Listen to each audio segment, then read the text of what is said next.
अभिनव झा की इस अनोखी कक्षा में आपका फिर से एक बार स्वागत है। आज हम लोग देखेंगे income computation and disclosure standard के बारे में। Income computation and disclosure standard के बारे में हम लोग शुरू करेंगे।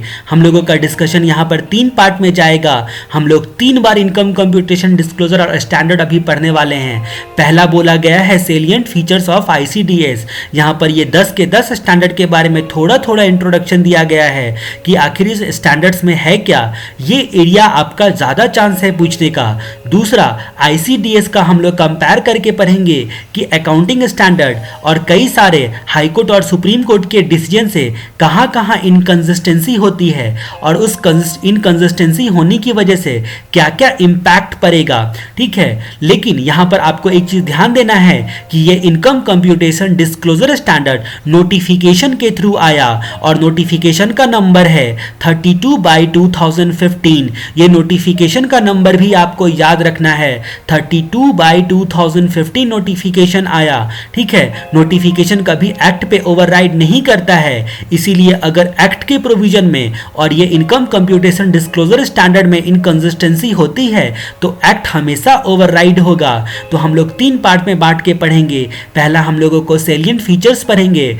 फिर टेक्स्ट क्या लिखा हुआ है ICDS का इसको पढ़ेंगे। अब इसको हम लोग इसीलिए पढ़ेंगे ताकि हमको ये अकाउंटिंग स्टैंडर्ड और हाई कोर्ट और सुप्रीम कोर्ट से क्या क्या इनकंसिस्टेंसी है वो ज़्यादा अच्छे से हम समझ पाएं, क्योंकि हमारे लिए इंपॉर्टेंट एरिया ये हो जाता है और ये हो जाता है, लेकिन टेक्स्ट से एक बार हम लोगों को गो थ्रू करना भी जरूरी हो जाता है। तो हम लोग ये पूरी कहानी देखते हैं। नोटिफिकेशन नंबर 32/2015 की नोटिफिकेशन नंबर 32/2015 31 मार्च 2015 को इशू किया गया सेंट्रल गवर्नमेंट के द्वारा, जो कि अगले ही दिन यानी कि 31 मार्च 2015 के जस्ट अगले दिन यानी कि 1 अप्रैल 2015 से इफेक्टिव बनाया गया। और क्योंकि आपका प्रीवियस ईयर भी 1 अप्रैल 2015 से स्टार्ट होता है, इसीलिए आपके रिलेवेंट असेसमेंट ईयर के लिए यानी कि असेसमेंट ईयर 16-17 के लिए ये income computation disclosure standard applicable होगा। आपको ध्यान रहे कि ये इनकम को कंप्यूट करने के लिए स्टैंडर्ड है,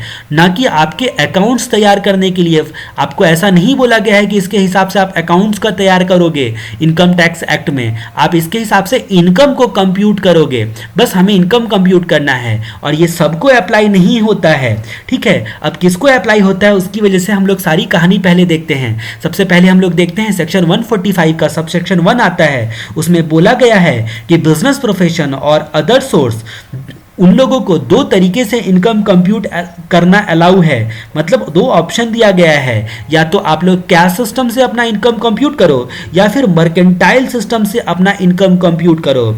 उसके बाद सेंट्रल गवर्नमेंट ने सेक्शन 145 सब सेक्शन 2 में सेंट्रल गवर्नमेंट के पास पावर दिया गया है कि नोटिफिकेशन इन ऑफिशियल गैजेट के थ्रू अपना पावर यूज करके यहाँ पर टाइम टू टाइम आप किसी भी क्लास के लिए, किसी भी क्लास ऑफ पर्सन के लिए या किसी भी स्पेसिफिक क्लास ऑफ पर्सन के लिए आप जो हैं वो रूल्स बना सकते हो। और यहाँ पर income computation and disclosure standard इसी पावर को यूज करते हुए सेंट्रल गवर्नमेंट ने इशू किया है। ठीक है, सेंट्रल गवर्नमेंट ने इसी पावर को यूज किया है। ठीक है, तो सेक्शन 145 सबसेक्शन 2 के पावर को यूज करके गवर्नमेंट ने 10 ICDS 10 income computation and disclosure standard जो है वो बताएं जो किनको अप्लाई होगा। साथ में इनको ये भी पावर है बताने का कि किस क्लास के पर्सन को अप्लाई होगा। तो इन्होंने बताया कि जिनका इनकम बिजनेस प्रोफेशन या अदर सोर्स के हेड में टैक्सेबल है और वो मर्केंटाइल सिस्टम से अपना अकाउंटिंग करते हैं, मतलब मर्केंटाइल सिस्टम से अपना इनकम कंप्यूट करते हैं, तो उस सिचुएशन में आपको ICDS अप्लाई है। कंडीशन नंबर 1 कि आपका बिजनेस प्रोफेशन या अदर सोर्स में टैक्सेबल होना चाहिए। कंडीशन नंबर 2 कि मर्केंटाइल सिस्टम से आप अपना अकाउंटिंग फॉलो करते हो। उस सिचुएशन में आपको ICDS को भी कंप्लाई करना पड़ेगा। ठीक है, तो यहाँ पर 10 ICDS इशू किए गए। ठीक है, अब हम लोग यहाँ पर देखते हैं कि नोटिफिकेशन वर्सेस एक्ट। नोटिफिकेशन 32/2015 जो बताया गया यहाँ पर, नोटिफिकेशन कभी एक्ट को ओवरराइड नहीं करता है, इसीलिए कभी एक्ट और नोटिफिकेशन में इनकंसिस्टेंसी होती है तो एक्ट के सेक्शंस वगैरह सब ओवरराइड कर जाएंगे। इसके बाद हम लोग अगला अमेंडमेंट्स यहाँ पर देखते हैं। अगला हमें क्या बोलता है, for better understanding ICDS and their impacts यहाँ पर हम लोग 3 पार्ट में बांट के पढ़ेंगे। पहले सेलिएंट फीचर्स ऑफ आईसीडीएस, फिर टेक्स्ट देखेंगे और फिर हम लोग आईसीडीएस की इनकंसिस्टेंसी देखेंगे, अकाउंटिंग स्टैंडर्ड और कई सारे जुडिशियल डिसीजन से। ठीक है, अब हम लोग यहाँ पर देखते हैं सबसे पहले आईसीडीएस 1। इसके बारे में सेलिएंट फीचर्स की हम लोग चर्चा कर रहे हैं, यानी कि हम लोग यहाँ पर बेसिक चीजें पढ़ेंगे, केवल आइडिया मिलेगा हमें ओवरऑल कि आखिर इसमें है क्या, और यही आपके एग्जाम पॉइंट ऑफ व्यू से रिलेवेंट है। अगर पूछा तो यही में से कोई आईसीडीएस पूछ सकता है कि उसके कुछ फीचर्स बताने के लिए। सबसे पहले हम लोग बात करते हैं आईसीडीएस 1 के बारे में। अभी अगर आपको थोड़ा बहुत आइडिया लगे तो अच्छा है, फिर हम लोग टेक्स्ट को जब पढ़ेंगे तो वहां पर हमें डिटेल में सारी चीजें समझ में आएंगी। तो हम लोग आईसीडीएस 1 की बात करते हैं, जो कि अकाउंटिंग पॉलिसी के बारे में बताता है, अकाउंटिंग पॉलिसी के बारे में बताता है। ठीक है, तो ये स्टैंडर्ड जो होगा वो सारे पॉलिसी को डील करता है। जितने भी सिग्निफिकेंट पॉलिसीज होते हैं अकाउंटिंग से रिलेटेड, उसको कैसे डील करना है उसके बारे में ये अकाउंटिंग स्टैंडर्ड बताता है। इसमें सबसे पहले आता है अकाउंटिंग एजम्पशन। तो आपका अकाउंटिंग एजम्पशन क्या होता है अकाउंटिंग स्टैंडर्ड के हिसाब से? यहाँ पर अकाउंटिंग स्टैंडर्ड 1 और 5 दोनों का यहाँ पर कॉम्बिनेशन करके ये बनाया गया है, दोनों को पढ़ने के बाद इसको बनाया गया है। तो आपका अकाउंटिंग स्टैंडर्ड 1 क्या बोलता है? आईसीएआई ने जो इशू किया है कि 5 प्रकार के अकाउंटिंग प्रिंसिपल होते हैं, फंडामेंटल अकाउंटिंग एजम्पशंस होते हैं। 5 प्रकार के फंडामेंटल अकाउंटिंग एजम्पशंस होते हैं। ये कौन कौन से होते हैं? गोइंग कंसर्न, जीसीए और एमपी। जीसीए बोलो तो गोइंग कंसर्न, कंसिस्टेंसी और एक्यूरल। उसके बाद मर्केंटाइल और प्रूडेंस। ठीक है, तो मर्केंटाइल एंड प्रूडेंस को यहां पर नहीं लिया गया है, यहां पर केवल जीसीए को लिया गया है। तो आपके पॉलिसीज के में आप यहां पर आईसीडीएस 1 के तहत आप पॉलिसी बनाते वक्त में केवल 3 एजम्पशन का ध्यान रखोगे। पहला एजम्पशन गोइंग कंसर्न, दूसरा एजम्पशन कंसिस्टेंसी और तीसरा एजम्पशन एक्यूरल। ये क्या होता है ये आपको पता है, लेकिन फिर भी हम लोग टेक्स्ट पढ़ते वक्त में एक बार देखेंगे जब आईसीडीएस 1 का टेक्स्ट हम लोग डिटेल में पढ़ेंगे। दूसरा बात यहां पर फीचर्स क्या है कि यहां पर बताया गया है कि आपको सब्सटेंस ओवर फॉर्म को प्रायोरिटी देनी है। पॉलिसी में भी किसी भी ट्रांजैक्शन का ट्रीटमेंट और प्रेजेंटेशन में उसका फॉर्म नहीं देखना है बल्कि उसका सब्सटेंस देखना है। ठीक है, सब्सटेंस उसका गवर्न करेगा किसी भी ट्रांजैक्शन का।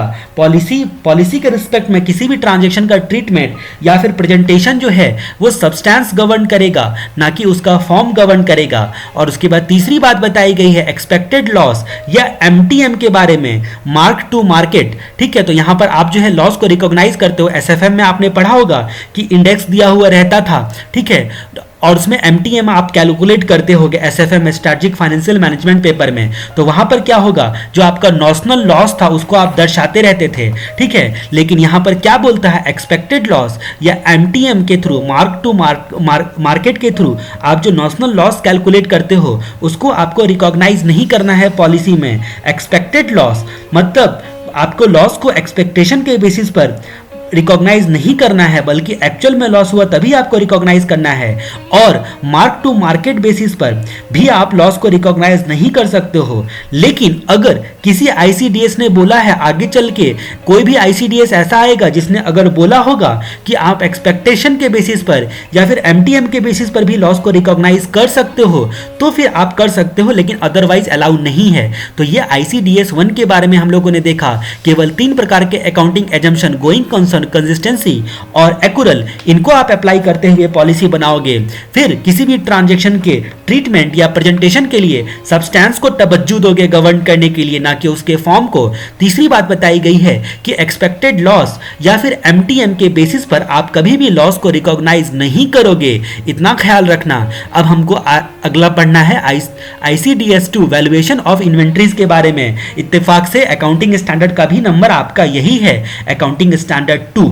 ठीक है, तो वहीं से आपका यहां पर हम लोग देखते हैं सबसे पहले इन्वेंट्रीज का मतलब बताया गया है, उसके बाद इन्वेंट्री को कैसे वैल्यूएशन करेंगे। देखो ये सारी चीजें आपको जानी पहचानी लग रही है। उसके बाद लास्ट में सारे स्टैंडर्ड में जो है यहाँ पर डिस्क्लोजर के बारे में बताए गए हैं। आईसीडीएस 2 वैल्यूएशन ऑफ इन्वेंट्रीज के बारे में बताता है। आईसीडीएस क्या बताता है, इन्वेंट्री का वैल्यूएशन कैसे कैसे किया जाएगा, ये आपका आईसीडीएस 2 बताता है, जो कि आपके अकाउंटिंग स्टैंडर्ड 2 से मिलता है। सबसे पहले हम लोग देखते हैं कि इन्वेंट्री इन्वेंट्री का मीनिंग क्या होता है उसे हम लोगों को जानना है। इन्वेंट्री का मतलब होता है ऐसा एसेट्स जिसको ऑर्डिनरी कोर्स ऑफ बिजनेस में बेचने के लिए रखा गया है, ऐसा एसेट्स जिसको आप ऑर्डिनरी कोर्स ऑफ बिजनेस में बेचने के लिए रखे हो, ठीक है, या फिर आप प्रोडक्शन के दौरान प्रोसेस में करने के लिए रखे हो कि आप प्रोडक्शन प्रोसेस करोगे उस वक्त उसका यूज करोगे, ठीक है, उस सेल्स के रिस्पेक्ट में आपको प्रोडक्शन तो करना ही है तो उसके लिए आपने रखा हुआ है, ठीक है, या फिर आप सर्विस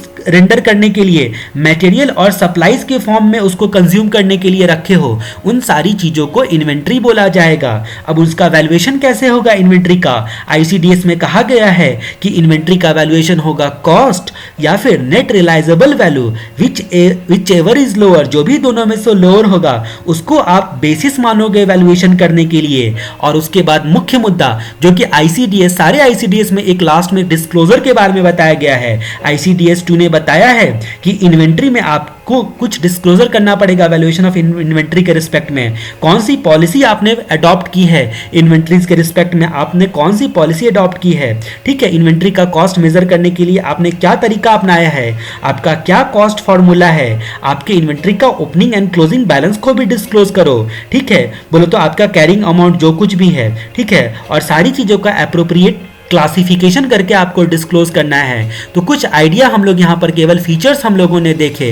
हम लोगों को जब टेक्स्ट पढ़ाया जाएगा उस वक्त हम लोग सारी चीजें डिटेल में वापस से देखेंगे, अभी केवल फीचर्स हम लोग जान रहे हैं यहाँ पर। अब हम लोग आईसीडीएस 3 के बारे में देखते हैं, कंस्ट्रक्शन कॉन्ट्रैक्ट, जो कि आपके अकाउंटिंग स्टैंडर्ड 7 से मिलता जुलता है। कंस्ट्रक्शन कॉन्ट्रैक्ट के क्या क्या फीचर्स हैं, ये कॉन्ट्रैक्टर लोगों के लिए डाला गया है। ये ICDS income computation disclosure standard ये वाला कॉन्ट्रैक्टर लोगों के इनकम कंप्यूट करने के लिए डाला गया है। एक कॉन्ट्रैक्टर जो कंस्ट्रक्शन कॉन्ट्रैक्ट का बिजनेस करता है वो अपने इनकम को कैसे डिटरमाइन करेगा, इसके लिए ये स्टैंडर्ड डाला गया है। इसमें हम लोग रिकॉग्नाइजेशन का मेथड क्या अपनाएंगे, रिकॉग्नाइजेशन मेथड क्या होगा, कंस्ट्रक्शन कॉन्ट्रैक्ट से जितने भी एसोसिएटेड कॉस्ट और उसके रेवेन्यू होंगे उसको रिकॉग्नाइज करने के लिए ये आईसीडीएस बताता है। इस आईसीडीएस में मेथड बताया गया है परसेंटेज ऑफ कंप्लीशन मेथड। आपको सजेस्ट किया गया है कि भैया आप कॉस्ट और इनकम को रिकॉग्नाइज करने के लिए आप परसेंटेज ऑफ कंप्लीशन मेथड का इस्तेमाल करो। उसके अलावा आपको कुछ डिस्क्लोजर करने के रिस्पेक्ट में बताया गया है कि आपको क्या क्या डिस्क्लोजर करना है, ठीक है, मतलब ड्यूरिंग द पीरियड आपको क्या क्या डिस्क्लोजर करना है, जैसे कि आपने कितने अमाउंट का रेवेन्यू रिकॉग्नाइज किया है, ठीक है, और स्टेज ऑफ कंप्लीशन को डिटरमाइन करने के लिए आप कौन सा मैनर इस्तेमाल करते हो। ये सारे कुछ फीचर्स हुए। Manner to determine stage of completion, इसको भी आपको डिस्क्लोज करना पड़ेगा। बस हमें इस यहाँ पर थोड़ा सा आइडिया लेना है, बाकी हम सारी चीजें डिटेल में पढ़ेंगे। अब हम लोग बात करते हैं आईसीडीएस 4 के बारे में, रेवेन्यू रिकॉग्नाइजेशन, जो कि आपके अकाउंटिंग स्टैंडर्ड 9 से मिलता जुलता है। अकाउंटिंग स्टैंडर्ड 9 से मिलता जुलता है। ये आईसीडीएस यहाँ पर 4 है।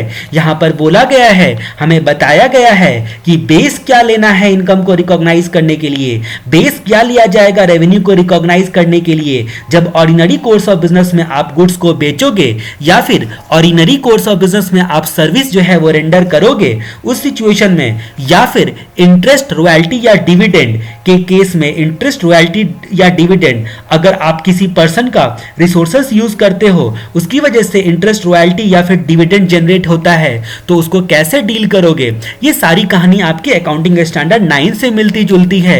अब हम लोग यहां पर देखेंगे कि दूसरा बात बताया गया है कि रेवेन्यू का मतलब क्या होता है। रेवेन्यू का मतलब क्या होता है, ठीक है, तो यहां पर रेवेन्यू रिकॉग्नाइजेशन के लिए जो भी एक चीज और बोल दिया गया है, यहां पर एक पॉइंट आप और डाल सकते हो कि रेवेन्यू रिकॉग्नाइजेशन के लिए अगर कोई भी आईसीडीएस नहीं स्पेसिफिक है तो फिर वो उसका रेवेन्यू यहां से आप जो है रिकॉग्नाइज करोगे।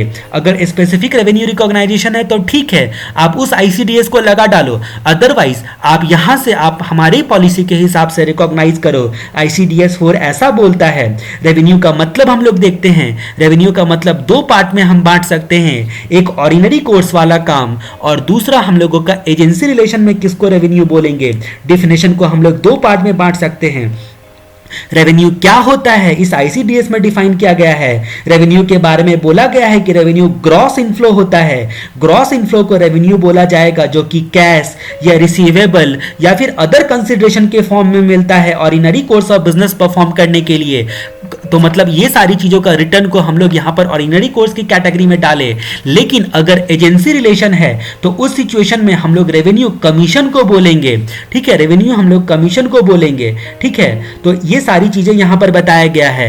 सेल्स ऑफ गुड्स के बारे में बताया गया है कि अगर रीजनेबल सर्टेनिटी है कलेक्शन की तो उसको तुरंत रिकॉग्नाइज करना है। यहां पर गुड्स के संदर्भ में क्या बताया गया है, ICDS 4 यहां पर बोलता है कि अगर अल्टीमेट कलेक्शन की रीजनेबल सर्टेनिटी है तो यहां पर गुड्स को सेल करने के तुरंत बाद इमीडिएट आपको रिकॉग्नाइज कर देना है इनकम को।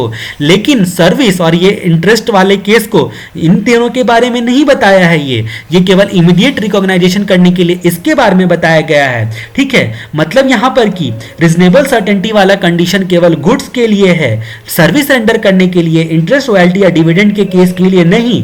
मतलब केवल सेल्स ऑफ गुड्स में जो आपका इनकम आता है उसको कलेक्शन की जो आपकी अल्टीमेट कलेक्शन की रीजनेबल सर्टेनिटी के आधार पे आपको रिकॉग्नाइज करना है, इन सब को नहीं। इन सब के बारे में हम लोग टेक्स्ट में देखेंगे कि क्या बताया गया है। फिलहाल हम लोग यहाँ पर मीनिंग ऑफ रेवेन्यू देखते हैं और लास्ट में यहाँ पर फीचर्स में बताया गया है डिस्क्लोजर के बारे में। मतलब डिस्क्लोजर में बताया गया है कि आपको यहाँ पर डिस्क्लोज करना है सर्विस ट्रांजेक्शन से कितना रेवेन्यू रिकॉग्नाइज किया गया है प्रीवियस ईयर में, कितना ट्रांजेक्शन जो है वो कंप्लीशन के स्टेज में है जिसको आपको रिकॉग्नाइज करना है आगे चल के या कर सकते हो, और पीरियड एंड पर ट्रांजैक्शन जो प्रोसेस में है वो कितना है सर्विस का जो प्रोसेस में ट्रांजैक्शन है अगर आपका काम चालू है तो, और इसके रिस्पेक्ट में भी आपको कुछ चीजें डिस्क्लोजर करनी है। तो ये सारे फीचर्स हम लोग बस देख रहे हैं, इसलिए थोड़ा आइडिया ले रहे हैं। अब हम लोग टेंजिबल फिक्स्ड एसेट्स के बारे में देखते हैं। टेंजिबल एसेट्स जैसा कि आपका फिक्स्ड एसेट्स के बारे में अकाउंटिंग स्टैंडर्ड 10 बताता है और डेप्रिसिएशन के संदर्भ में अकाउंटिंग स्टैंडर्ड 6 बात करती है। इसी तरह हम लोग यहां पर देखते हैं टेंजिबल फिक्स्ड एसेट्स यहां पर ICDS 5 बताता है। अब 10 का आधा कर दो तो ये 5 हो गया, ठीक है। तो ICDS V आपको याद रखना है। तो हम लोग यहां पर क्राइटेरिया देखते हैं कि कब टेंजिबल फिक्स्ड एसेट्स कहलाएगा, उसका क्राइटेरिया देखते हैं और क्या ट्रीटमेंट होगा इसके बारे में बताया गया है। तो treatment of tangible fixed assets के बारे में ये आपका ICDS 5 बताता है और साथ में क्राइटेरिया भी बताता है कि कब एक आइटम को टेंजिबल फिक्स्ड एसेट्स बोला जा सकता है।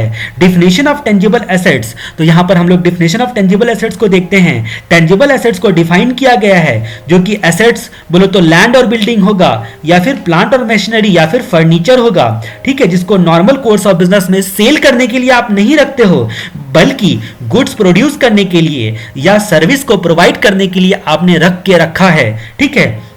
उसको हम लोग टेंजिबल फिक्स्ड एसेट्स बोलेंगे। मतलब बेचने के लिए नहीं रखे हो, बेचने के लिए रखोगे तब तो वो ICDS 2 में आ जाएगा इन्वेंट्री बोलकर। अब हम लोग बात करते हैं यहां पर कॉस्ट कंपोनेंट्स के बारे में बताया गया है। ICDS 2 बातों को ये 5 बताता है। उन एसेट्स के एक्चुअल कॉस्ट के बारे में हम लोगों को बताता है, मतलब कॉस्ट कंपोनेंट के बारे में बताता है और उन एसेट्स का स्पेशल केस में कैसे वैल्यूएशन किया जाएगा, ठीक है, उन एसेट्स का उसके बारे में बताता है, ठीक है। और हम लोग यहां पर देखेंगे कि एक्चुअल कॉस्ट जो होता है या तो बाई करके लाया गया है या फिर पहला बाई करके लाया गया है या अदर किसी चीजों से आपने एक्सचेंज करके खरीदा है, ठीक है। तो क्या होगा, अगर बाई करके लाए हो तब तो एक्चुअल कॉस्ट आपको डिटरमाइन करने का क्राइटेरिया सिंपल है। लेकिन अगर आप एक्सचेंज करके लाए हो, जैसे कि मान लो टेंजिबल फिक्स्ड एसेट्स है आपका, उसको किसी शेयर से आपने एक्सचेंज कर लिया है या अदर सिक्योरिटी से या अदर एसेट से, तो जिस चीज से आपने एक्सचेंज किया है उसकी फेयर वैल्यू यहां पर को हम लोग एक्चुअल कॉस्ट मानेंगे। और उसके बाद इतना ही नहीं, यहां पर डेप्रिसिएशन के बारे में और ट्रांसफर से जो आपको प्रॉफिट या लॉस होगा उसका कैसे ट्रीटमेंट करना है उसके बारे में भी बताया गया है। ICDS 5 टेंजिबल फिक्स्ड एसेट्स के में डेप्रिसिएशन के बारे में भी बताता है और ट्रांसफर करने पे जो प्रॉफिट एंड लॉस होगा उसको कैसे डील करना है, ट्रांसफर बोलो तो सेल वगैरह करने पे। तो ICDS में आपको रिटर्न डाउन वैल्यू या एक्चुअल कॉस्ट पर डेप्रिसिएशन और उन एसेट्स को ट्रांसफर किया तो इनकम या फिर प्रॉफिट को कैसे डील करना है उसके बारे में बताया गया है। और लास्ट में हमें जैसा कि सारे ICDS बताते हैं डिस्क्लोजर के बारे में बताया गया है। डिस्क्लोजर में आपको डेप्रिसिएशन, ब्लॉक ऑफ एसेट्स की वैल्यू, एक्चुअल कॉस्ट या WDV, रेट ऑफ डेप्रिसिएशन, ये सारी चीजों को आपको दर्शाना है यहां पर। अब हम लोग अगला बात करते हैं ICDS 6 के बारे में, the effect of change in foreign exchange rate. Effect of change in foreign exchange rate ये आपका ICDS 6 बताता है। ये आपके अकाउंटिंग स्टैंडर्ड 11 से मिलता जुलता है। ये मतलब आईसीडीएस जो होता है वो फॉरेन एक्सचेंज रेट में आपका जो चेंज आया तो उस चेंज को कैसे कैसे डील करेंगे, उसके लिए 3 कंसेप्ट बताता है। सबसे पहले आपको फॉरेन करेंसी ट्रांजैक्शन के बारे में बताता है, फॉरेन करेंसी ट्रांजैक्शन का ट्रीटमेंट कैसे होगा। दूसरा फॉरेन करेंसी ऑपरेशन के बारे में बताता है, यानी कि फॉरेन ऑपरेशन के बारे में बताता है, जो कि 2 प्रकार के ऑपरेशन होंगे। इंटीग्रल, यहां पर भी हम लोग 2 पार्ट में बांटते हैं फॉरेन ऑपरेशन को, इंटीग्रल फॉरेन ऑपरेशन और non integral foreign operation. Integral foreign operation और नॉन इंटीग्रल फॉरेन ऑपरेशन, और यहां पर फॉरेन करेंसी ट्रांजैक्शन को कैसे डील करना है। और तीसरा मैटर ये डील करता है फॉरवर्ड एक्सचेंज कॉन्ट्रैक्ट के बारे में। जब हम लोग टेक्स्ट पढ़ते रहेंगे तो सारी चीजों को हम लोग यहां पर देखेंगे, यहां पर सारी चीजों को हम लोग देखेंगे। और यहां पर क्या बोलता है कि फॉरेन करेंसी ट्रांजैक्शन इसको डील करने के लिए और फॉरेन करेंसी ऑपरेशन को डील करने के लिए ये आप फीचर्स में लिख सकते हो। और तीसरा फॉरवर्ड एक्सचेंज कॉन्ट्रैक्ट के बारे में भी आइडिया लिख सकते हो। तो हम लोग फॉरेन करेंसी ट्रांजैक्शन के ट्रीटमेंट में ट्रांजैक्शन का ट्रीट करने के लिए उसको 2 पार्ट में बांटा जाता है, एक मॉनेटरी आइटम और दूसरा नॉन मॉनेटरी आइटम में क्लासीफाई किया जाता है। सबसे पहले आपको आइडेंटिफाई करना पड़ेगा कि आपका जो बुक्स ऑफ अकाउंट्स है उसमें मॉनेटरी आइटम कौन कौन सा है और नॉन मॉनेटरी आइटम कौन कौन सा है। उस हिसाब से आपको एक्सचेंज डिफरेंस निकालना है और उसको ट्रीट करना है। ये आईसीडीएस 6 बोलता है कि जो भी मॉनेटरी आइटम होंगे आपके प्रीवियस ईयर के लास्ट डेट को जो भी मॉनेटरी आइटम होंगे जो कि सेटलमेंट के लिए या फिर ऐसे ही आपके बुक्स ऑफ अकाउंट्स में रखा हुआ है, उसको आप जो हैं उस वक्त के एक्सचेंज रेट से आप कन्वर्ट करने के बाद जो भी आपका एक्सचेंज डिफरेंस आएगा उसको आपको इनकम या फिर एक्सपेंस बोलकर रिकॉग्नाइज करना है। और इसी तरह का ट्रीटमेंट नॉन मॉनेटरी आइटम के बारे में भी बताया गया है। नॉन मॉनेटरी आइटम के बारे में बोला गया है कि प्रीवियस ईयर के लास्ट डेट को जो भी एक्सचेंज डिफरेंस होगा उसको रिकॉग्नाइज नहीं करना है आपको इनकम एक्सपेंडिचर बोलकर। आपको नॉन मॉनेटरी आइटम को रिकॉग्नाइज नहीं करना है जो एक्सचेंज डिफरेंस आएगा, और लेकिन यहां पर इनकम एक्सपेंडिचर बोलकर रिकॉग्नाइज करना है। फिलहाल इतना ही, बाकी सारी चीजें हम लोग डिटेल में पढ़ने वाले हैं। यहां पर हम लोग यहां पर देखते हैं, उसके बाद फॉरेन करेंसी ऑपरेशंस के बारे में बताया गया है। फॉरेन करेंसी ऑपरेशन के बारे में ये डील करता है। जैसा कि हम लोगों ने देखा कि हमारा दूसरा मैटर जो था जिसको ये आईसीडीएस डील करता है वो है फॉरेन करेंसी ऑपरेशन, जिसको हम लोग 2 पार्ट में बांटते हैं, पहला इंटीग्रल और दूसरा नॉन इंटीग्रल। तो यहीं पर फॉरेन करेंसी ऑपरेशन की हम लोग बात करते हैं, फॉरेन ऑपरेशन की बात हम लोग करते हैं। यहां पर 3 बातें के लिए प्रोविजन दिया गया है। इनिशियल रिकॉग्नाइजेशन कैसे करेंगे, कन्वर्जन कैसे करेंगे last day of previous year का, और एक्सचेंज डिफरेंस को कैसे रिकॉग्नाइज करना है उसके बारे में बताया गया है। लेकिन ये जो फॉरेन ऑपरेशन का जो आपका ट्रीटमेंट बताया गया है वो subject to section 43A read with rule 115, ठीक है, वो होगा सब्जेक्ट टू सेक्शन 43A। ये जो आपका फॉरेन करेंसी ऑपरेशन का ट्रीटमेंट बताया गया है आईसीडीएस 6 में वो एक सेक्शन का सब्जेक्ट होगा, यानी कि सेक्शन 43A का सब्जेक्ट 2 होगा। ठीक है, अब ये सेक्शन 43A क्या है? अगर आपको याद होगा कि एसेट्स जब आप आउटसाइड इंडिया में खरीदते हो, ठीक है, आउटसाइड इंडिया में खरीदते हो, लेकिन आपके लायबिलिटीज का फॉरेन एक्सचेंज में फ्लक्चुएशन होने के कारण आपकी लायबिलिटीज पे इंपैक्ट पड़ता है, तो उसको सेक्शन 43A में डील किया जाता है। ठीक है, मतलब फॉरेन एक्सचेंज फ्लक्चुएशन के कारण आपकी लायबिलिटीज में इंपैक्ट पड़ता है, तो उस सिचुएशन में उस एक्सचेंज डिफरेंस को 43A डील करता है, जिसको रीड विथ रूल 115 आप करते हो। तो बस फिलहाल इतना ही याद रखो कि ये फॉरेन ऑपरेशन जो कि इंटीग्रल या नॉन इंटीग्रल है उसके बारे में यहाँ पर इस आईसीडीएस में 3 चीजें बताई गई है। इनिशियल रिकॉग्नाइजेशन, कन्वर्जन कैसे करेंगे last day of previous year का, और कन्वर्जन करने के बाद जो एक्सचेंज डिफरेंस आएगा उसका रिकॉग्नाइजेशन कैसे करेंगे उसके बारे में बताया गया है। यहाँ पर ये फीचर्स है, इसलिए हम थोड़ा बहुत इसमें जायजा ले रहे हैं। उसके बाद लास्ट में जैसा कि हर एक जगह बताया जाता है डिस्क्लोजर बताया गया, यहाँ पर छठे वाले में भी। अब हम लोग आईसीडीएस 7 के बारे में बात करते हैं। आईसीडीएस 7 में हम लोगों ने स्टार्टिंग में ही पहले वीडियो में ही pony sugar mills limited supreme court का judgment, Rasoi limited Calcutta high court का, और Kisan Sahkari Chini mills limited Allahabad high court का, इन तीनों हम लोगों ने यहाँ पर ये जजमेंट को याद किया था हमारे association method of memory technique से। और उसके बाद हम लोगों ने देखा था कि इनकम के डिफिनेशन में इनकम टैक्स के अंतर्गत एक नया क्लॉज ऐड किया गया जिसमें बोला गया कि गवर्नमेंट ग्रांट जो किसी भी नाम से आप पुकारो उसको इनकम बोला जाएगा। और यहाँ पर हम लोग ICDS 7 के बारे में चर्चा करते हैं। यहाँ पर हमारी चर्चा जो है गवर्नमेंट ग्रांट के रिस्पेक्ट में है। ये आपके अकाउंटिंग स्टैंडर्ड से मिलता जुलता है, गवर्नमेंट ग्रांट अकाउंटिंग स्टैंडर्ड 12 से मिलता जुलता है। सबसे पहले हम लोग देखते हैं गवर्नमेंट ग्रांट का मीनिंग क्या होगा। गवर्नमेंट ग्रांट को चाहे आप किसी भी नाम से बुला लो, सब्सिडी बोलो, कैश इंसेंटिव बोलो, ड्यूटी ड्रॉबैक बोलो, लेकिन यहाँ पर ट्रीटमेंट आपके ICDS 7 से ही डील होगा, ठीक है। लेकिन इसमें कुछ बातें डील नहीं होंगी, मतलब ICDS यहाँ पर आपका गवर्नमेंट ग्रांट वाला कुछ बातों को डील नहीं करता है। ये स्कोप में हम लोग बांट के पढ़ते हैं। स्कोप में यहाँ पर हम लोग देखते हैं गवर्नमेंट से जो अदरवाइज आपको कुछ असिस्टेंस मिला है, लेकिन कब मिला है, तब आपको मतलब यहाँ पर जो बताया गया उसके अलावा कोई असिस्टेंस मिला है, और या फिर आपका गवर्नमेंट होल्डिंग कंपनी है, आपको असिस्टेंस क्यों दिया है, क्योंकि वो आपका होल्डिंग कंपनी है आपकी कंपनी का, या फिर उसका पार्टिसिपेशन है अदरवाइज आपके एंटरप्राइज में, तो उस सिचुएशन को ये गवर्नमेंट ग्रांट वाला डील नहीं करता है। मतलब गवर्नमेंट आपका पार्टनर वार्टनर नहीं है, या फिर होल्डिंग कंपनी वगैरह सब नहीं है, ठीक है। अब यहाँ पर रिकॉग्नाइजेशन के कंडीशन के बारे में देखते हैं। ICDS 7 बोलता है कि रिकॉग्नाइजेशन तभी करना है जब ये रीजनेबल एश्योरेंस देता है। रीजनेबल एश्योरेंस है इस बात का कि जो भी कंडीशन अटैच है, ग्रांट से रिलेटेड जो भी कंडीशन अटैच हैं, ठीक है, उसका रीजनेबल सर्टेनिटी है कि उसको जो रिसीवर है ग्रांट को लेने वाला है वो कंप्लाई करेगा ही करेगा, या फिर कंडीशन को कंप्लाई कर लिया है, मतलब ग्रांट एक्चुअली में रिसीव होगा, ये पक्का पक्का है, निश्चित है। तभी सिचुएशन में, उसी सिचुएशन में आपको रिकॉग्नाइज करना है। ये रिकॉग्नाइजेशन का कंडीशन है, ठीक है। अब हम लोग यहां पर देखते हैं कि ICDS ग्रांट के रिकॉग्नाइजेशन को पोस्टपोन करना अलाउ नहीं करता है एक्चुअल रिसीट के डेट के बियॉन्ड। मतलब यहां पर पोस्टपोन करना, गवर्नमेंट ग्रांट में एक अच्छा क्लॉज ये डाला गया है यहां पर कि आपको गवर्नमेंट ग्रांट को रिकॉग्नाइज कर लेना है किसी भी कीमत में।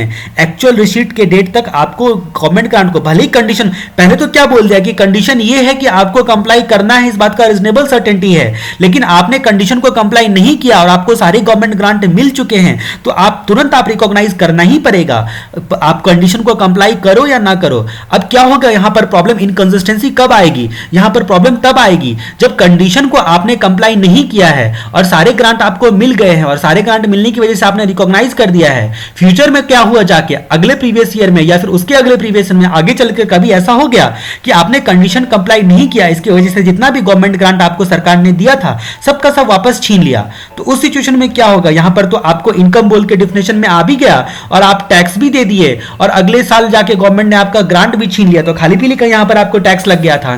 तो ये सारे प्रॉब्लम्स आएंगे जो इनकंसिस्टेंसी में हम लोग डील करेंगे। फिलहाल हम लोग अपनी गवर्नमेंट ग्रांट की चर्चा को सीमित रखते हुए देखते हैं कि गवर्नमेंट ग्रांट में यहां पर रिकॉग्नाइज करने के लिए ग्रांट को कई पार्ट में बांटा जाता है। पहला डेप्रिसिएबल फिक्स्ड एसेट्स, दूसरा नॉन डेप्रिसिएबल फिक्स्ड एसेट्स, तीसरा कंपनसेशन फॉर एक्सपेंस और लॉस या फिर इमीडिएट फाइनेंशियल सपोर्ट, और अदर ग्रांट, बाकी जितने भी बच्चे वो अदर ग्रांट। तो डेप्रिसिएबल फिक्स्ड एसेट्स के लिए अगर आपको गवर्नमेंट ग्रांट मिलता है, जब गवर्नमेंट ग्रांट डायरेक्टली रिलेटेड होता है डेप्रिसिएबल फिक्स्ड एसेट्स के, या फिर डायरेक्टली एट्रीब्यूटेबल होता है किसी पार्टिकुलर फिक्स्ड एसेट्स के लिए, तो उस गवर्नमेंट ग्रांट को आपको किसी भी तरह से, मतलब किसी भी कीमत में आपको इसी के कॉस्ट में आपको कैपिटलाइज करना है, इसी कॉस्ट में आपको कैपिटलाइज करना है। लेकिन अगर इनडायरेक्टली है, ठीक है, फिक्स्ड एसेट्स के लिए इनडायरेक्टली है, मतलब आपको जनरली या अदरवाइज गवर्नमेंट ग्रांट दिया गया था और आपने इस फिक्स्ड एसेट्स के लिए यूज कर लिया है, तो फिर आपको प्रोराटा बेसिस पर जो है वो कॉस्ट में से रिड्यूस करना है, सॉरी यहाँ पर कॉस्ट में से WDV या फिर कॉस्ट में से रिड्यूस करना है जितना ग्रांट आपको मिला है। और यहाँ पर नॉट डायरेक्टली रिलेटेड है तो प्रोपोर्शनेटली आपको, ठीक है, आपको कैलकुलेट करना पड़ेगा कि जो जनरल आपको गवर्नमेंट ग्रांट मिला था उसमें कितना प्रोपोर्शन यहां पर यूज किया था, ठीक है, उतना प्रोराटा बेसिस पर कॉस्ट में से रिड्यूस करना है। अब हम लोग नॉन डेप्रिशिएबल फिक्स्ड एसेट्स की बात करते हैं। यहां पर ऑब्लिगेशन बेस्ड रिकॉग्नाइजेशन होगा। अगर government grant non depreciable fixed assets के लिए दिया गया है तो जिस ऑब्लिगेशन को पूरा करने के लिए ग्रांट दिया गया है उस ऑब्लिगेशन को आप जैसे जैसे पूरा करते जाओगे वैसे वैसे खर्चा बोलकर आप यहां पर रिकॉग्नाइज करते जाओगे, ठीक है, मतलब सॉरी उस गवर्नमेंट ग्रांट को आप इनकम बोलकर रिकॉग्नाइज करते जाओगे। मतलब एक सिचुएशन ऐसा दिया गया है, अगर कंक्लूड करें तो ये डेप्रिसिएबल फिक्स एसेट्स वाला, जब एक्चुअल कॉस्ट में से आपको रिड्यूस करना है, बाकी सारे सिचुएशन में आपको इनकम मानने हैं। ऑब्लिगेशन को पूरा करने के लिए आप जैसे जैसे खर्चा करते चले जाओगे, वैसे वैसे इस गवर्नमेंट ग्रांट को आप इनकम बोलकर रिकॉग्नाइज करते चले जाओगे इस क्लॉज के तहत। अब हम लोग बात करते हैं कंप्यूटेशन फॉर एक्सपेंस या लॉस और इमीडिएट फाइनेंशियल सपोर्ट। ये एक्सपेंस या लॉस या इमीडिएट फाइनेंशियल सपोर्ट के लिए जो भी आपको गवर्नमेंट ग्रांट मिला है, ठीक है, उसको इनकम बोलकर रिकॉग्नाइज कर लिया जाएगा। ठीक है, इमीडिएट आपको इनकम बोलकर यहां पर रिकॉग्नाइज कर लिया जाएगा। ये खासियत है, अगर ये बोलकर आपको मिलता है किसी एक्सपेंस या लॉस के लिए, या फिर इमीडिएट फाइनेंशियल सपोर्ट बोलकर, ठीक है, और यहां पर बोलते हैं कि आपको बाद में आप खर्चा करते रहो या फिर आपको लॉस का भरपाई करने के लिए या फाइनेंशियल सपोर्ट बोल के दिया गया है। तो अदर ग्रांट के बारे में क्या बोलता है, तो जिस पर्पस के लिए आपको ग्रांट दिया गया है, उस पर्पस के लिए आप जैसे ग्रांट का खर्चा करते चले जाओगे, वैसे वैसे यहां पर इस ग्रांट को इनकम बोलकर रिकॉग्नाइज करते चले जाओगे।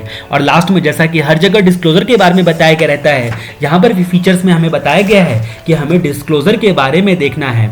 ठीक है, अब हम लोग अगले आईसीडीएस के बारे में चलते हैं। आईसीडीएस 8 हमारा बोलता है सिक्योरिटी को, वो भी सब सिक्योरिटी को नहीं, जो held as stock in trade है, ऐसी सिक्योरिटीज को ही ये आईसीडीएस डील करता है। तो इसके फीचर्स के बारे में हम लोग देखते हैं। अगर सिक्योरिटी को as a stock in trade held करके रखा गया है तो ही ये आईसीडीएस 8 अप्लाई होता है। ठीक है, लेकिन आईसीडीएस जो आपका यहाँ पर 8 है, उसके हिसाब से सिक्योरिटी की वैल्यू हमेशा आपको एक्चुअल कॉस्ट पे रिकॉग्नाइज करनी है, हमेशा आपको एक्चुअल कॉस्ट पे रिकॉग्नाइज करनी है। लेकिन अगर मतलब एक्चुअल कॉस्ट में जो आप लोगे, यहाँ पर परचेज प्राइस लोगे, एक्चुअल कॉस्ट में आप परचेज प्राइस लोगे, और परचेज प्राइस में जितने भी आपके ब्रोकरेज फीस, टैक्सेस, ड्यूटीज वगैरह सब जो होंगे इनिशियली आपने किए हैं खरीदने के चक्कर में, उन सबको यहाँ पर ऐड करना है। मतलब परचेज प्राइस में वो सब इंक्लूसिव होगा जो भी आपने खर्चा किया है, ब्रोकरेज फीस, टैक्स, ड्यूटीज वगैरह सबके नाम पे। ठीक है, और लेकिन अगर सिक्योरिटी को दूसरे चीजों से, यानी कि दूसरे सिक्योरिटी से या कोई अदर एसेट से एक्सचेंज करके आपने खरीदा है, तो जिस चीज से आपने एक्सचेंज किया है उसकी फेयर वैल्यू को ही एक्चुअल कॉस्ट मान लिया जाएगा। ठीक है, उसके बाद यहां पर ये आईसीडीएस बोलता है कि हर एक प्रीवियस ईयर के एंड में, खरीदने के बाद हर एक प्रीवियस ईयर के एंड में उस सिक्योरिटी को जिसको आपने held as stock in trade रखा है, उसकी वैल्यू आपको रिवाइज करनी पड़ेगी। तो वैल्यू कैसे रिवाइज करोगे? वैल्यू रिवाइज करने के लिए आपको एक्चुअल कॉस्ट जो इनिशियली रिकॉग्नाइज किया था, यहां पर जो वैल्यू आपने इनिशियली रिकॉग्नाइज किया था, ठीक है, वो उसको कंपेयर करोगे नेट रियलाइजेबल वैल्यू से at the end of period, net realisable value से कंपेयर करोगे। ठीक है, जो भी लोअर होगा उससे आप वैल्यू को रिवाइज करोगे, विचएवर इज लोअर जो है वो वैल्यू यहां पर रिवाइज करके लिया जाएगा। ठीक है, लेकिन रिवाइज करते वक्त में आपको याद रखना है कि आपको रिवीजन जो है इंडिविजुअल सिक्योरिटी का ना करके कैटेगरी वाइज करना है, इंडिविजुअल सिक्योरिटी का रिवीजन ना करके कैटेगरी वाइज आपको करना है। ठीक है, तो वैल्यू रिवाइज करने के लिए आपको इनिशियली रिकॉग्नाइज या फिर net realisable value whichever is lower जो है वो इंडिविजुअली हर सिक्योरिटी के लिए नहीं लेना है, बल्कि कैटेगरी बना लेना है सिक्योरिटी का और कैटेगरी वाइज लेना है, ऐसा कहा गया है। और लास्ट में हमारा डिस्क्लोजर का क्लॉज आता है। फिर हमारा अगला आता है बोरिंग कॉस्ट के बारे में। हमारा आईसीडीएस अगला क्या बोलता है? बोरिंग कॉस्ट के बारे में। अकाउंटिंग स्टैंडर्ड 16 से रिलेटेड है ये चीज। बोरिंग कॉस्ट के बारे में हम लोगों ने एक बार ऑलरेडी चर्चा करी थी सेक्शन 36 के सबसेक्शन 1 में, जो पिछला अमेंडमेंट हमारा था। ठीक है, तो ये आईसीडीएस जो होता है वो बोरिंग कॉस्ट को डील करता है। केवल बोरो करने का कॉस्ट, ऐसा साफ साफ लिखा हुआ है यहां पर कि केवल बोरो करने के कॉस्ट को डील करता है, कुछ बातों को डील नहीं करता है। मतलब क्या कि इक्विटी या प्रेफरेंस का एक्चुअल या इंप्यूटेड कॉस्ट को डिटरमाइन करने के लिए ये आईसीडीएस डील नहीं करता है। ये केवल क्वालिफाइंग एसेट्स के लिए आपने जो बोरो किया है उसके कॉस्ट के संदर्भ में डील करता है। क्वालिफाइंग एसेट्स में 3 चीजें आती हैं, टेंजिबल एसेट्स, इंटेंजिबल एसेट्स और इन्वेंट्री। टेंजिबल एसेट्स में कुछ एसेट्स आते हैं और इंटेंजिबल में 7 प्रकार के यहां पर लिस्ट हैं, जो कि इनकम टैक्स एक्ट के हिसाब से डेफिनेशन लिया गया है। और इन्वेंट्री में स्पेसिफाइड इन्वेंट्री आते हैं। टेंजिबल फिक्स एसेट्स में land, building, plant and machinery या फिर फर्नीचर वगैरह सब आएगा। इंटेंजिबल फिक्स एसेट्स में 7 चीजें आती हैं, know how, patent, copyright, trademark, licence, franchisee, और लास्ट वाला बोलो तो 7वां सबसे इंपॉर्टेंट, अदर बिजनेस और commercial rights of similar nature. ठीक है, 7वां इंटेंजिबल में जो आता है आपका। और लास्ट वाला क्वालिफाइंग एसेट जो है वो इन्वेंट्री होगा। इन्वेंट्री में वो गुड्स आएगा जिसको 12 महीने या उससे ज़्यादा समय लगता है सेलेबल कंडीशन में लाने के लिए, वैसे इन्वेंट्री आएंगे, सारे इन्वेंट्री नहीं आएंगे।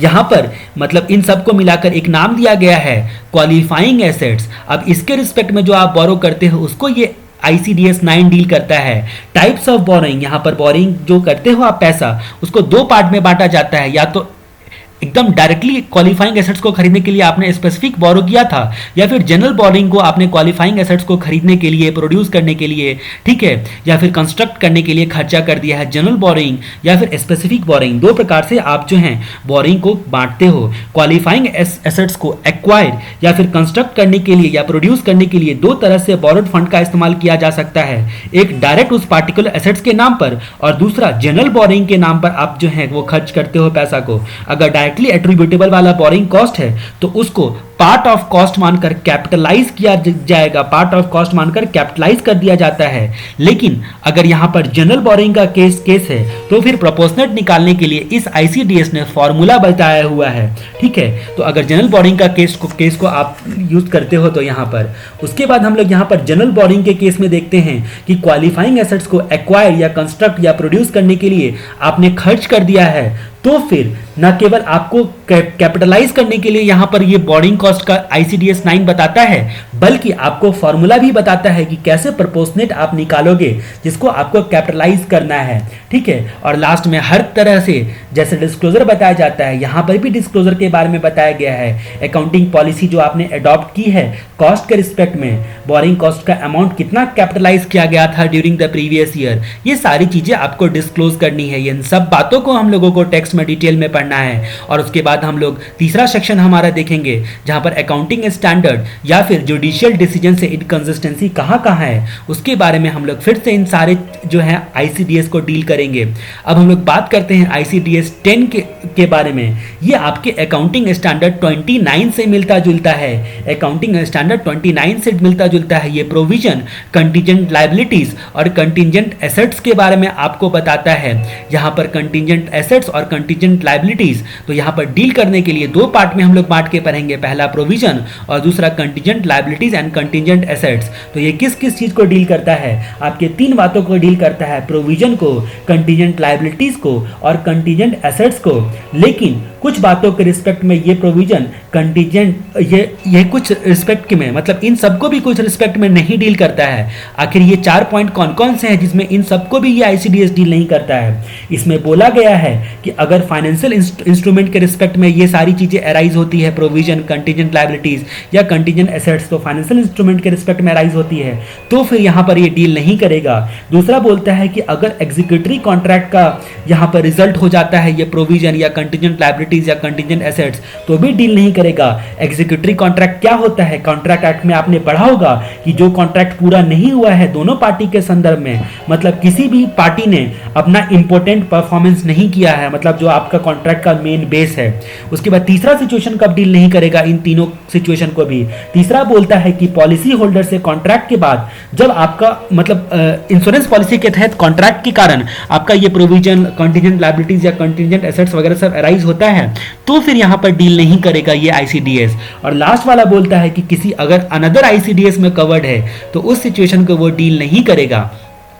प्रोविजन को रिकॉग्नाइजेशन करने के बारे में सबसे हम लोग क्राइटेरिया देखते हैं। सबसे पहला आपको याद रखना है ओ एस्टीमेट करके प्रोविजन को, तो ओ से हमारा क्या हो गया, ऑब्लिगेशन, और यहाँ पर आउटफ्लो, एक ओ से ऑब्लिगेशन, दूसरे ओ से आउटफ्लो और एस्टीमेट्स, इन तीन कंडीशन को पूरा कर दिया जाएगा तभी प्रोविजन को रिकॉग्नाइज किया जा सकता है। और प्रोविजन का इस्तेमाल आपको हमेशा जिस काम के लिए प्रोविजन बनाया था उसी काम के लिए खर्च करना है प्रोविजन के अमाउंट को, इसीलिए यहाँ पर एक्चुअल यूज मैंने लिखा है। अब हम लोग तीन कंडीशन देखते हैं। पहला कंडीशन क्या है कि प्रेजेंट ऑब्लिगेशन एग्जिस्ट होता है, ठीक है, as a result of past event, past की घटना की वजह से, पास्ट में कोई ऐसा इवेंट हुआ जिसकी वजह से ऑब्लिगेशन का एग्जिस्टेंस है प्रेजेंट में। दूसरा बोलता है कि ऑब्लिगेशन को यहां पर आप मतलब रिजनेबल मानोगे, मतलब आपकी रिजनेबल सर्टेनिटी है कि आपका रिसोर्सेस का आउटफ्लो होगा, ऐसे रिसोर्सेस का आउटफ्लो होगा ऑब्लिगेशन को निभाने के चक्कर में जो आपको इकोनॉमिक बेनिफिट देता है। तो पहला तो बोला है कि आपका पास्ट इवेंट के कारण ऑब्लिगेशन प्रेजेंट होना चाहिए, कंडीशन कंडीशन नंबर 1।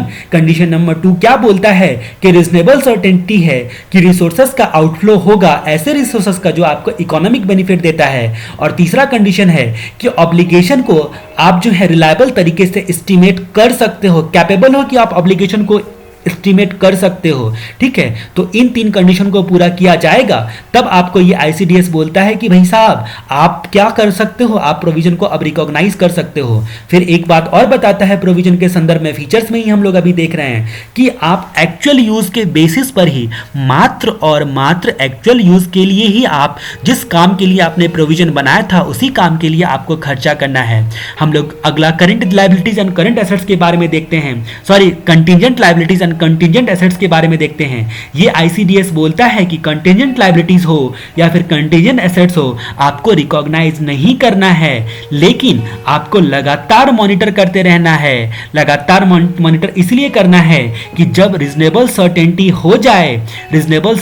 हो जाए कि आपका इनफ्लो होगा इकोनॉमिक बेनिफिट का, आपको एसेट्स के संदर्भ में यहां पर इनफ्लो की बात मैं कर रहा हूं। ठीक है, कि आपको इकोनॉमिक बेनिफिट होने वाला इनफ्लो होगा। ठीक है, तो जिस पीरियड में आपने मॉनिटर किया है और आपका कंटिजेंट एसेट्स चेंज होने का संभावना है, मतलब चेंज होगा या चेंज हुआ है, उसी प्रीवियस ईयर में आप उस कंटिजेंट एसेट से रिलेटेड इनकम को रिकॉग्नाइज करोगे, ऐसा बताया गया है यहां पर। ठीक है, तो आपको लगातार मॉनिटर करते रखना है। ठीक है, उसके बाद हमारा यहाँ पर अगला फीचर्स क्या है, रिव्यू के संदर्भ में प्रोविजन, कंटिजेंट एसेट्स, इन सारी चीज़ों को आपको और उसके कंटिजेंट एसेट्स से रिलेटेड इनकम को लगातार रिव्यू करना है। ये आईसीडीएस बोलता है कि प्रोविजन, मतलब प्रोविजन को क्या करना है, आपको लगातार रिव्यू करते रहना है, मतलब बराबर से प्रोविजन सबको और आपके कंटिजेंट लायबिलिटीज और कंटिजेंट एसेट्स और कंटिजेंट एसेट्स से रिलेटेड एक्सपेंडिचर को, सॉरी रिलेटेड इनकम को आपको लगातार व्यू करते रहना है। ठीक है, और लास्ट में डिस्क्लोजर के बारे में बताया गया है। ये रिव्यू में रिपोर्टिंग भी आ जाएगा और डिस्क्लोजर में रिपोर्टिंग भी आ जाएगा। तो इस तरीके से हम लोगों ने कुछ बातें जानी जिसको आप फीचर्स में क्लासीफाई कर सकते हो। तो हम लोग एक बार फिर से देखते हैं कि किस किस आईसीडीएस के बारे में हम लोगों ने देखा। हमारा पहला आईसीडीएस क्या था, अकाउंटिंग पॉलिसी के संदर्भ में। हमारा दूसरा आईसीडीएस क्या था, इन्वेंट्री के संदर्भ में। तीसरा हमारा क्या था, आईसीडीएस कंस्ट्रक्शन कॉन्ट्रैक्ट के संदर्भ में। फिर हमारा रेवेन्यू रिकॉग्नाइजेशन के संदर्भ में, टेंजिबल फिक्स्ड एसेट्स के संदर्भ में। और उसके बाद छठा था हमारा effect of change in foreign exchange rate. उसके बाद हमारा गवर्नमेंट ग्रांट था 7वां वाला, और 8वां वाला सिक्योरिटीज के बारे में था जिसको held as stock in trade रखते हैं। तो मेरा मानना यह है, मुझे एक्सपेक्टेशन है कि इस बार एग्जाम में आपके गवर्नमेंट ग्रांट के संदर्भ में पूछा जा सकता है। और इस पोनी शुगर लिमिटेड, रसोई सीमेंट लिमिटेड, किसान सहकारी चीनी मिल्स लिमिटेड और सेक्शन 2 के सब सेक्शन 24 के क्लॉज, जो नए क्लॉज ऐड किए गए हैं उसको आपको याद रखना। उसके बाद हम लोग यहाँ पर सिक्योरिटीज के बारे में देखा हम लोगों ने 8 में, 9 में बोरोइंग कॉस्ट के बारे में देखा, और 10 में हम लोगों ने प्रोविजन, कंटीजेंट लायबिलिटीज और कंटीजेंट एसेट्स के बारे में देखा। ये सारे कुछ फीचर्स हैं और ये फीचर्स आपके 6 से 8 नंबर के कोई भी पूछे जा सकते हैं। इसके बाद हम लोग यहाँ पर सारी चीज़ों का टेक्स्ट डिटेल में देखेंगे, जो भी आपके हम लोगों ने आईसीडीएस अब तक कवर किए हैं, इनकम कंप्यूटेशन डिस्क्लोजर स्टैंडर्ड, उसको हम लोग डिटेल में सारे टेक्स्ट को हम लोग यहाँ पर देखेंगे आगे चल के।